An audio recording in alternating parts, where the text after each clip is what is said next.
کہ اپنی 16-17 سال کی ایک جوان خوبصورت لڑکی کو دلہن بنا کر کے اس کا جلوس نکالتے اور دریائے نیل کے پاس لا کر کے اس کو ذبح کرتے اور اس کا خون دریائے نیل میں ڈالا جاتا، بلی چڑھانا جس کو کہتے، اور ایک لڑکی کو قربان کرتے تو پھر دریائے نیل کا پانی موجیں مارتا ہوا اوپر آ جاتا۔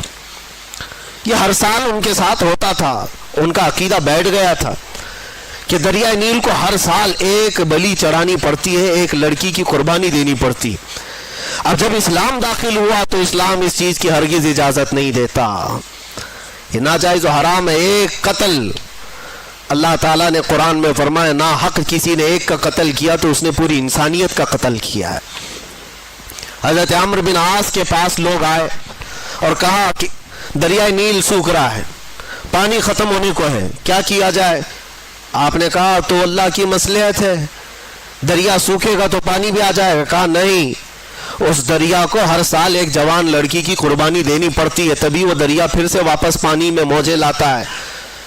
آپ نے کہا ایسے کیسے ہو سکتا ہے؟ کہا تاریخ ہے، سب یہی کہنے لگے، اور اس کے بعد پانی کی قلت ہوتی گئی تو حضرت عمرو بن عاص گھبرا گئے کہ وہ گورنر ہیں وہاں پر، اب نئے گورنر ہیں، انہیں پورا ملک سنبھالنا ہے، لوگ جب پانی کی شدید قلت کا احساس کریں گے تو پھر کیا ہوگا؟ تو حضرت عمرو بن عاص نے خط لکھا، کس کو؟ حضرت عمر ابن خطاب رضی اللہ تعالیٰ عنہ، امیر المومنین، غلام مصطفیٰ، نبی کریم صلی اللہ علیہ وسلم کے اس سچے جانشین کو خط لکھا جب ان کا دور تھا۔ کہا کہ یہاں ایک ایسا مسئلہ ہے، دریائے نیل سوکھ جاتا ہے اور ہر سال یہ لوگ ایک 16-17 سال کی جوان لڑکی کی قربانی دیتے، پھر پانی موجیں مارتا ہوا اوپر آ جاتا ہے۔ اب اس سال کیا کیا جائے؟ ہماری حکومت ہے، اسلام آیا ہے امن و امان کے ساتھ۔ حضرت عمر بن خطاب کے پاس جب یہ خط پہنچا تو آپ نے جواب لکھا، جواب میں 2 خط لکھے۔ حضرت عمرو بن عاص سے کہا کہ تم جس طرح سے اسلام کو قائم کیے اسی طرح سے قائم رکھو، شریعت مصطفیٰ کا نفاذ ہر حال میں ضروری ہے، لوگوں کو نماز روزے کی تلقین کرتے رہو۔ اور ایک خط میں حضرت عمرو بن عاص کو مخاطب کر کے کہتے، حضرت عمر ایک خط یہ تو میں تم کو لکھ رہا ہوں اور ایک اور خط بھیج رہا ہوں جو دریائے نیل کے نام پر لکھ رہا ہوں۔ ہے کوئی دنیا میں جو کسی دریا کو بھی خط لکھتا ہو؟ یہ صرف میرے رسول کے غلاموں کا حال ہے۔ کہا ایک خط میں دریائے نیل کے نام پر لکھ رہا ہوں، یہ دریائے نیل کو دے دینا۔ اور دریائے نیل کو خط لکھا، بسم اللہ الرحمن الرحیم، اے دریائے نیل، عمر بن خطاب رسول اللہ کا غلام تجھ سے کہتا ہے اللہ کے حکم سے اگر تو بہتا ہے اے دریا تو عمر ابن خطاب کا حکم ہے کہ جیسا بہتا تھا ویسے رواں ہو جا، اور اگر اللہ کے حکم سے نہیں بہتا تو تیرے بوند ایک پانی کے قطرے کی بھی ہمیں کوئی ضرورت نہیں۔ یہ خط لکھ کر کے بند کر کے دے دیا۔ حضرت عمر بن عاص کے پاس 2 خط آئے، ایک خط ان کا تھا، پڑھا اور کہا دوسرا خط دریائے نیل کا ہے۔ حضرت عمر بن عاص نے کہا دریائے نیل کے لیے ہم پر بھی خط آیا ہے، لے کر کے گئے اور دریائے نیل میں وہ خط ڈالا۔ جیسی ہی خط ڈالا روایتوں میں موجود ہے 16 گز پانی اوپر موجیں مارتا ہوا گیا۔ ان کے جو ہم غلام تھے خلق کے پیشوا رہے، کون نہیں مانتا ان کے حکم کو؟ کون ہے جو ان کے حکم کے خلاف جائے؟ دریا ہے۔ اسی لیے شاعر نے کہا تھا میرے عزیزوں، حضرت سعد بن ابی وقاص ایک اور صحابی ہیں، عشرہ مبشرہ میں سے، یہ عراق فتح کر کے داخل ہوئے تھے، 400 صحابہ ان کے ساتھ تھے۔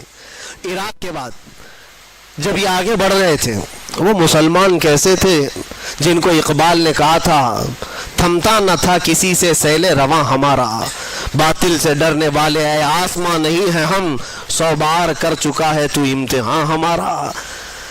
یہ لوگ کہیں رکتے ہی نہیں تھے، ان کی کوئی سرحد ہی نہیں تھی۔ ایک علاقہ فتح ہو گیا تو بس کافی ہے نہیں، آگے بڑھنا ہے۔ حضرت سعد بن ابی وقاص جب عراق فتح کر چکے تو عراق سے متصل ایران بھی ہے جس کو فارس کہا جاتا تھا پہلے، ایران اور عراق کے بیچ میں دریائے دجلہ ہے۔ اب جب عراق فتح ہو گیا، دریائے دجلہ ہے، دریائے فرات جو بھی دریا ہے اس کے بیچ میں، تو صحابہ نے کہا کہ ہم ادھر بھی جانا چاہتے ہیں، اس علاقے کو بھی فتح کریں، غلامی مصطفیٰ میں شامل کریں. جبکہ فارس کسرا کے پاور کے اندر میں تھا. کسرا اس وقت کے سپر پاور بادشاہ کا نام ہے، جیسے آج امریکہ. لوگوں کے دماغ کے حساب سے، ہمارے حساب سے نہیں، سپر پاور. میرے عزیزوں، سعد بن ابی وقاص سے جب صحابہ نے کہا ادھر جانا ہے، کہا بیچ میں دریا ہے، کیسے جائیں گے؟ حضرت سعد بن ابی وقاص نے کہا تم میرے ساتھ چلو گے؟ صحابہ نے کہا کیسے؟ ادھر ایرانی فوج نے جتنے برج تھے دریا کے اوپر پار کرنے والے سب توڑ ڈالے تھے، جو لکڑیوں کے تھے وہ جلا ڈالے تھے، سب ختم کر ڈالے تھے، کیونکہ انہیں ڈر تھا یہ محمد عربی کے غلام ہیں، رکتے کہیں نہیں ہیں، یا اگر ادھر سے ادھر کراس کر کے آ گئے تو ہماری بھی خیر نہیں. سب توڑ ڈالے. اس کے بعد وہ ایرانی فوج کی تاریخ بھی موجود ہے تاریخ طبری میں. وہ لوگ دیکھتے رہے تماشا کہ یہ 400 لوگ کیا کر پائیں گے دریائے بیچ میں. حضرت سعد بن ابی وقاص نے اپنے صحابہ سے کہا چلو. سب نے پوچھا نہیں کیسے جانا ہے. اپنے قائد، اپنے جو لیڈر تھے حضرت سعد بن ابی وقاص سپہ سالار، ان کے پیچھے چل پڑے. پھر کسی نے پوچھا کس راستے سے جا رہے؟ سعد بن ابی وقاص نے کہا دریا سے جائیں گے. اور کیسے جائیں گے؟ گھوڑوں پر بیٹھے ہوئے ہیں، دریا سے جانے کی بات کرتے ہیں. کیا تمہارا گھوڑا اتنی چھلانگ لگائے گا کہ اس دریا کو کراس کر جائے گا؟ سعد بن ابی وقاص نے کہا کوئی چھلانگ لگانے والا گھوڑا نہیں، چل کر کے ہی جائے گا. یہ تاریخ میں پہلی بار ہو رہا ہے. سعد بن ابی وقاص نے کہا میرے پیچھے چلو. صحابہ نے سب اپنے اپنے گھوڑے ان کے ساتھ لگا دی. سعد بن ابی وقاص کا گھوڑا پہلی مرتبہ دریائے دجلہ پر پاؤں رکھتا ہے، آپ نے اللہ اکبر کہا. دوسرا پاؤں رکھتا ہے، آپ نے اللہ اکبر کہا. صحابہ نے دیکھا سعد بن ابی وقاص کا گھوڑا دریائے دجلہ پر چلتا ہوا جا رہا ہے، اس کے ٹاپ پر کوئی پانی کا نشان بھی نہیں ہے، ٹاپوں پر پانی تک بھی نہیں. تو سارے صحابہ پانی پر چلتے ہوئے چلے گئے، چلتے ہوئے چلے گئے. یہ تاریخ کی سچائیاں میں بتا رہا ہوں. ایرانی فوج اس وقت ملک فارس کی کسرا کی فوج یہ دیکھ کر کے کیا کہتی ہے جانتے ہو؟ کہتی ہے دیوا آمدند، فارسی میں دیوا آمدند. ارے جنات کی جماعت آ رہی ہے. ایسا لگتا ہے جنات کی جماعت آ رہی ہے پانی پر چلتے ہوئے. میرے عزیزو تمہیں بھی دکھانا ہے جنات کی جماعت ہوتی کیسی ہے. وہ چل کر کے چلے گئے اور جب دریائے دجلہ کو عبور کر لیا، میرے عزیزو ان کی ہیبت سے ویسے تھرا گئے تھے کہ ملک فارس پورا پرچم اسلام میں آ گیا تھا، اسلام کا پرچم لہرانے لگا تھا. عزیزان گرامی وقار، اسی بات کو اقبال نے کہا تھا کہ یہ تھمتا نہ تھا کسی سے سیل رواں ہمارا. اور شاعر نے کیا کہا؟ دشت تو دشت ہے دریا بھی نہ چھوڑے ہم نے، بحر ظلمات میں دوڑا دیے گھوڑے ہم نے. یہی واقعات تھے. لیکن مجھے بتاؤ، ایک دریائے نیل ہے حکم مان رہا ہے عمر ابن خطاب کا، ایک دریائے دجلہ ہے حکم مان رہا ہے سعد ابن ابی وقاص کا. اس لیے نہیں کہ یہ لوگ جادوگر تھے، اس لیے نہیں کہ بہت پاورفل لوگ تھے، صرف اس لیے مان رہے ہیں یہ سارے لوگ حکم ان کے جو ہم غلام تھے، ان کے جو ہم غلام تھے، خلق کے پیشوا رہے. مان کر کے دیکھو، حضور پاک صلی اللہ تعالیٰ علیہ وسلم کی امت میں اللہ نے تمہیں پیدا کیا ہے. تمہاری عظمت بہت بلند ہے، تمہاری ویلیو کو تم پہچانو. ہاں ہمارے ساتھ چیلنجز ہیں، ہمارے ساتھ مقابلے ہوں گے، لیکن اللہ تبارک و تعالیٰ کی حمایت بھی ہوگی. میں آپ کو تحدیث نعمت کے طور پر کہتا ہوں، تحدیث نعمت کے طور پر. میں اپنی بڑائی کے لیے نہیں کہتا. آج اس لیے صرف اظہار کر رہا ہوں کہ میں یہی رات رہی ہوگی یا اس سے پہلی والی رات رہی ہوگی، مجھے اندر ایسا بند کر دیا گیا تھا کہ دن و رات بھی معلوم نہ پڑے. نمازوں کے وقت کا خیال اندازے پہ کرنا پڑ جائے. جس کو ایسی ہائی سیکیورٹی کہا جاتا ہے جہاں پرندہ بھی پر نہیں مارتا، وہ تو دنیا بھر کو معلوم ہے میرا جرم کیا تھا. ہمارا جرم صرف اتنا ہے، جرم اتنا ہی ہے کہ حق بولتا ہوں برملا، چاٹنا کسی کے تلوے ہے نہیں فطرت میری. میں آپ کو ایک بات بتا رہا ہوں، 4 یا 5 دن سے بھوک اور پیاس کی شدت تھی، ایک لقمہ بھی میں نے کھایا اور پیا نہیں تھا، اور موت کا انتظار کر رہا تھا، شاید موت آ جائے گی، لیکن جس جگہ پر میں لیٹا ہوا تھا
اور اتنی زیادہ اس کو میں بتا نہیں سکتا، جیسے لگا ہو کسی مردے کو کھانے کے لیے کوئی کیڑے لگ گئے ہوں.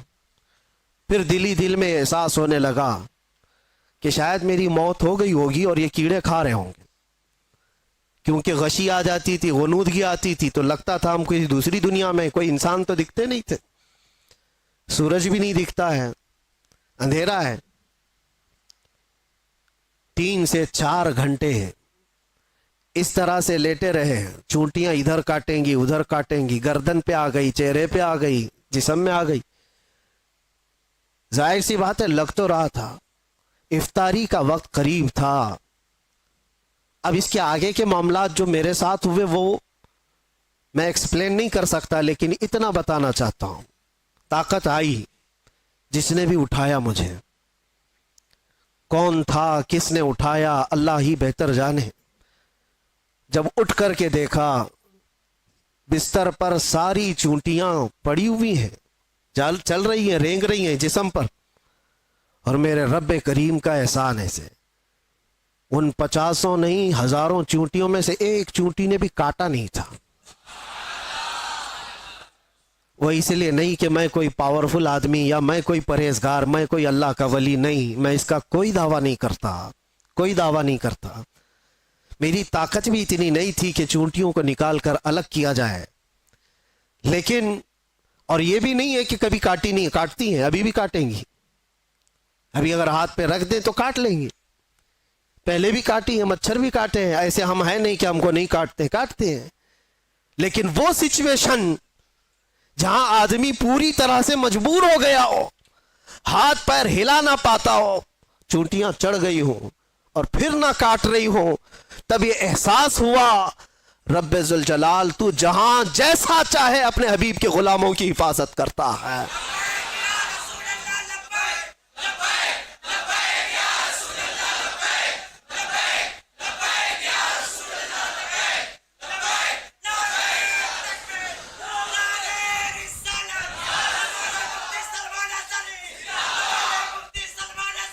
آپ کو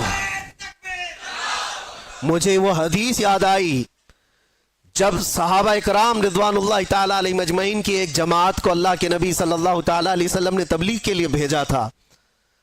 70 صحابہ اکرام میں جب وہ تبلیغ کے لیے گئے تھے، کفار و مشرکین نے دھوکے سے ان سارے صحابہ کو شہید کر ڈالا تھا، سارے صحابہ کو شہید کر دیا تھا، اور 3 بچ گئے تھے. 3 میں سے وہ صحابہ کو قید کر لیا تھا، اور قیدی ایسا بنایا تھا کہ 24 گھنٹے ان کی نگرانی پر بیٹھے رہتے تھے، زنجیروں سے باندھ کر کے صحابہ کو. اس کے بعد ہوا یہ کہ اس میں ایک صحابی حضرت زید بن دسنہ رضی اللہ تعالیٰ عنہ، ان کو ان ظالموں نے نہایت ہی بے دردی کے ساتھ ان کے ہاتھ کی انگلیاں، ان کے پیر کی انگلیاں، ان کے ہونٹ، ان کے کان، ان کے ناک سب کاٹ کر کے شہید کیا تھا. ایک غلام مصطفیٰ کو نہایت ہی دردناک انداز میں شہید کیا، اور اس کے بعد ان کی لاش کو لٹکا کر کے رکھا ایک کھمبے سے اور پہرا لگا دیا کہ ان کی لاش کو کوئی لے کر کے نہ جا سکے، کوئی لے کر کے نہ جا سکے۔ دو صحابہ تھے وہاں پر، زید بن دسنا رضی اللہ تعالیٰ عنہ اور ایک دوسرے صحابی حضرت خباب بن الارت یا خبیب بن عدی رضی اللہ تعالیٰ، دو میں سے کوئی ایک صحابی ہیں۔ اللہ کے نبی صلی اللہ علیہ وسلم مدینہ طیبہ میں بیٹھے ہیں، حضور پاک صلی اللہ علیہ وسلم نے فرمایا ظالموں نے میرے غلاموں کو شہید کیا ہے میرے غلاموں میں سے کوئی جو بچے ہوئے میرے ان صحابہ کی لاشوں کو لے کر کے آئے میرے پاس؟ دو جری صحابہ تھے، حضرت طلحہ حضرت زبیر رضی اللہ تعالیٰ عنہ، گھوڑا لے کر یہ دو ہی لوگ نکلے تھے۔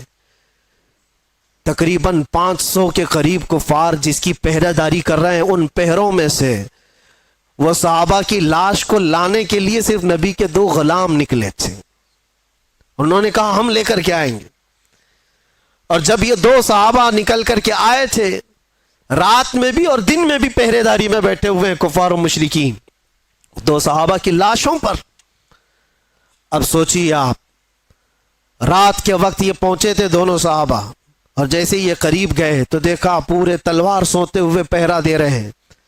ان دونوں صحابہ نے اللہ کی بارگاہ میں عرض کیا کہ مولا، ہمارے پاس نہ تلوار کی طاقت، نہ بھالے اور نیزے کی طاقت، ہمارے پاس صرف ایمان کی طاقت ہے۔ ہم تجھ پر یقین رکھتے ہیں اور تیرے نبی پر ایمان رکھتے ہیں، تو اگر مدد نہیں کرے گا تو دنیا ہم سے کس طرح کا سلوک کرتی ہے۔ دیکھا یہ دونوں صحابہ دعا کر رہے تھے، وہ سارے کفار و مشرکین کو اونگ لگ گئی، نیند لگ گئی، ان کے بیچوں بیچ سے گئے اور ان صحابہ اکرام کی لاشوں کو اٹھایا، ایک صحابی کی لاش کو اٹھایا اور رکھا اور لے کر نکل پڑے، دوسرے وہاں پر موجود رہ گئے۔ جب تک وہ جاگے تو وہ صحابی رسول جو وہاں رہ گئے تھے، تو ظالموں نے یہ سوچا کہ کسی نہ کسی طرح ان کو بھی یہ لے جائیں گے، ان کو کسی طرح سے یہاں کاٹ کاٹ کر کے ٹکڑے ٹکڑے میں بدل دیا جائے۔ تو جیسے ہی اس بری نیت کے ساتھ قریب آئے، شہد کی مکھیوں کا ایک چھتا پورا اس صحابی کے اطراف لگ گیا، اتنی خطرناک مکھیاں آ گئیں۔ وہ صحابی رسول جن کی لاش وہاں پر موجود ہے، پوری مکھیاں، شہد کی مکھیاں، اور کفار و مشرکین میں سے کوئی قریب جاتا تو اتنا ڈنک مارتی تھی کہ وہ سوج جاتا تھا اور زہر چڑھ جاتا تھا۔ وہ شہد کی مکھیوں سے خوف کھا کر سارے بھاگ گئے۔ اس صحابی رسول کی جسم کو، ان کی لاش کو کوئی ہاتھ نہیں لگا سکا، ہاتھ نہیں لگا سکا۔ یہ واقعہ میرے ذہن میں آنے لگا کہ یہ رب تبارک و تعالیٰ کا دستور ہے، اپنے حبیب کے غلاموں کو کبھی شہد کی مکھیوں سے اور کبھی چونٹیوں سے حفاظت کرتا ہے۔ جب وہ اپنے نبی پاک کی حفاظت غار ثور میں مکڑی کے جالے سے کرتا ہے، تو اے غلامان مصطفیٰ، کیا تمہارا ایمان کمزور ہے؟ اگر رب چاہے آج بھی تمہاری حفاظت صرف ہواؤں سے فرمائے گا، صرف ہواؤں سے فرمائے گا۔ بڑے بڑے نمرود آئے اور بڑے بڑے فرعون آئے جن کو اللہ تعالیٰ نے ہلاک و برباد کیا۔ نمرود کو ایک مچھر سے اور فرعون کو صرف پانی سے غرق کیا، اور انتظار کرنا ہمارے دور کے فرعون کے لیے بھی کوئی مچھر ضرور آئے گا۔ ہر دور کے نمرود اور ہر دور کے فرعون کا انجام وہی ہوتا ہے جو اس کے ظلم کا انجام ہوتا ہے۔ اس لیے کہ قرآن میں اللہ تعالیٰ فرماتا ہے وَمَا اللَّهُ بِغَافِلٍ عَمَّا يَعْمَلُ الظَّالِمُونَ، اللہ تبارک و تعالیٰ ظالموں کے کام سے بے خبر نہیں ہے، ہر چیز دیکھ رہا ہے۔ میرے عزیزو، صحابہ اکرام رضوان اللہ تعالیٰ علیہ مجمعین جو حضور کے غلام ہی تو تھے، اور اس کے بعد انہوں نے پوری دنیا کو دکھایا ہے۔ مدینے سے وہ نکلے تھے، صحراؤں میں رہنے والے، بادیہ نشین، چٹائیوں پر بیٹھنے والے اور پیون لگے کپڑے پہننے والے، پورا دن ایک کھجور کی گھٹلی پر صبر کرنے والے، پانی کے نام پر 2 دن تک قلت کا سامنا کرنے والے، اور جن کے گھروں میں ایک بار گوشت کا ایک ٹکڑا آ جائے تو پورے مدینے میں گھومتا تھا، پورے مدینے میں گھومتا تھا۔ یہ وہ جماعت ہے صحابہ کی، لیکن نکلے تھے تو قیصر و کسریٰ بھی کانپتے تھے، تھراتے تھے۔ جانتے ہو روم اس وقت کا پاورفل ملک تھا. دوسرا پاورفل ہے یہ قیصر جس کو کہتے. اس زمانے کی دو سپر پاور طاقتیں قیصر و کسرا، یعنی پرشین ایمپائر اور رومن ایمپائر. روم کو فتح کرنے کے لیے جب آمنا سامنا ہوا تھا تو کس کا ہوا تھا؟ اللہ کے شیر سیف اللہ المسلول خالد بن ولید رضی اللہ تعالیٰ عنہ. اور ان کے سامنے جو صلیبی آئے تھے، جو دشمن آئے تھے، انہوں نے پکار کر کے کیا کہا تھا کہ یہ کون سے غلام آئے ہیں؟ یہ عرب والے لوگ آئے ہیں، یہ بدو لوگ آئے ہیں جو کھجور کھا کر رہتے ہیں. تانا مار رہے تھے. ان کے پاس 4 لاکھ کی فوج تھی. خالد بن ولید سے انہوں نے کیا کہا تھا کہ تمہارے پاس سبزی کاٹنے کی بھی تلواریں نہیں ہیں تم جو لے کر کے آئے ہو. خالد بن ولید نے جواب میں صرف اتنا ہی کہا تھا، اے عیسائیو، تمہاری فوج جس طرح شراب کو پسند کرتی ہے، ہماری فوج شہادت کو پسند کرتی ہے. یہاں وہ جذبہ لے کر کے آئے ہیں. تلواریں نہ دیکھو، بھالے نہ دیکھو، نیزے نہ دیکھو، ایمان لے کر کے آئے ہیں، یقین لے کر کے آئے ہیں. عزیزان گرامی وقار، میں کل ملا کر کے ایک ہی بات کی طرف فوکس کرنا چاہتا ہوں. ان کے جو ہم غلام تھے، خلق کے پیشوا رہے. تم سچی غلامی میں آ جاؤ، تم امت مصطفیٰ ہو. اللہ تعالیٰ نے قرآن میں تمہیں خیر امت کہا ہے. کیا آج کسی جوان کو یہ زیب دیتا ہے کہ اس کے ہاتھ میں شراب کی بوتل ہو، تاش کے پتے ہو؟ اس کی جوانی کیا اس کام کے لیے بنائی گئی ہے کہ وہ جوان لڑکیوں کی عزت کو تار تار کرتا رہے، صرف اپنی خواہشات کے لیے، اپنی نفسانی تکمیل کے لیے وہ عورتوں کے پیچھے رہے، لڑکیوں کے پیچھے بھاگتا رہے؟ نہیں نوجوان، تجھے اللہ تبارک و تعالیٰ نے محمد عربی کا شیر بنایا. ساری دنیا تیرے قدموں میں ہے، ساری طاقت اللہ تعالیٰ تیری طرف پھیر دے گا. شرط یہ ہے کہ تو حضور کی بات کر کے دیکھ. آج حیرت ہوتی ہے، میں تم میں سے ہی ایک آدمی ہوں، آپ میں سے ہی ایک آدمی ہوں. میرے سر پر کوئی پر نہیں لگے ہیں، اور نہ ہی میں آسمان سے اترا ہوا، نہ زمین سے نکلا ہوا. لیکن جس طرف جائیں لوگ اپنی آنکھیں پلکیں بچھاتے ہیں، عزتوں کی مالائیں، ہزاروں کے بھیڑ میں آج جہاں جاتے ہیں، کبھی کبھار اپنے گریبان میں جھانک کر کے دیکھتا ہوں کون سی ایسی خصوصیت آ گئی جو لوگ دیکھنا چاہتے ہیں. 2 آنکھ 1 ناک، وہی ساری چیزیں تو ہے. کوئی اسپیشل چیز ہے؟ کوئی الگ چیز ہے؟ سب کچھ تو وہی ہے. لیکن یہ لوگوں کا ہجوم ہر طرف سے امڑ کر کے ایک آدمی کو دیکھنے کیوں آتا ہے؟ میرے عزیزوں، یہ بات سمجھنے میں آپ کو بھی اندازہ ہو جائے گا. یہ بات صرف انسان اور ایک آدمی کی نہیں ہوتی. محبتیں دلوں میں ڈالنا یہ انسان کے کمال کا کام نہیں ہے، یہ اللہ رب العزت کے فضل سے ہوتا ہے. وہ جب چاہتا ہے تو پورے انسانوں کا دل ایک طرف پھیر دیتا ہے. اور کس کے لیے پھیرتا ہے؟ وہ دیکھو، ان کے جو ہم غلام تھے، خلق کے پیشوا رہے. ہمیں آج یہ احساس ہے، آج لوگ جو پلکیں بچھاتے ہیں یا عزت کرتے ہیں تو وہ اس لیے نہیں کرتے کہ تمہارا لباس اچھا ہے، یا تم بڑے خاندان کے ہو، یا تم کسی سیاسی پارٹی کے نیتا ہو، 4 پیسے ہمارے لیے بھی کام کر جاؤ گے. نہیں، دور دراز بیٹھے ہوئے لوگ. میرے عزیزوں، میں آپ کو کیا بتاؤں، امریکہ میں رہنے والے کئی ایسے خاندان ہیں جن کو میں جانتا ہوں. ہم یہاں اندر موجود ہیں، وہ 3 مہینے سے اللہ کی بارگاہ میں نظر کے روزے رکھ رہے تھے. وہ عورتیں بھی، وہ بوڑھی خواتین بھی، وہ بچے بھی، جن کو ہم نے کبھی دیکھا نہیں، کبھی ملاقات نہیں کیا. 7 سمندر پار بیٹھ کر کے ایک فقیر، ایک نبی پاک کے غلام کے لیے اگر کوئی دعائیں کرتا ہے اور اپنے دل میں محبت محسوس کرتا ہے تو یہ ڈالا کس نے اور کیوں ڈالا؟ یہ 2 پوائنٹ ہے. ڈالا ہے رب ذوالجلال نے، اور کیوں ڈالا؟ صرف اس لیے جب تک بکے نہ تھے تو کوئی پوچھتا نہ تھا، یا رسول اللہ تم نے خرید کر ہمیں انمول کر دیا. بات صرف اتنی ہے، ان کی بات کرو، ہر دل پہ ان کی بات کرو. حضور پاک صلی اللہ تعالی علیہ وسلم کی بات. آج میں ایک بات یہ بھی بتاؤں، عجیب بات ہے کہ میں آپ کو ایک تفریح قلب کے لیے بتا رہا ہوں. اکثر ایسا میرے ساتھ ہوتا رہتا ہے. میں ٹیکسی میں بیٹھا ہوا تھا, مکہ مکرمہ کی بات ہے, باہر کہیں جا رہے تھے. جو بیٹھا ہوا آدمی تھا, میں تو نارمل لباس میں, اکثر سادے لباس میں, تو انہوں نے پوچھا چلاتے چلاتے, کہا کہ بھائی صاحب آپ کی شکل مفتی سلمان اظہری سے ملتی جلتی ہے. میں نے کہا کون ہے وہ؟ انہوں نے کہا نہیں جانتے ہو آپ کہاں سے ہو؟ ہندوستان سے ہو, نہیں جانتے ہو آپ؟ میں نے کہا نہیں, بتاؤ تو کون ہے. پھر وہ بتانے لگا ایسے ہیں ویسے ہیں, بڑے ہیں, عالم ہیں, وہ ہیں, تعریف. میں نے کہا بھائی وہ تو بھڑکاؤ مولانا تو نہیں آپ بول رہے ہو, ان کی بات کر رہے ہو؟ وہ غصے میں آ گیا, تل ملایا, کہا توبہ کرو نہیں تو ٹیکسی سے اتر جاؤ.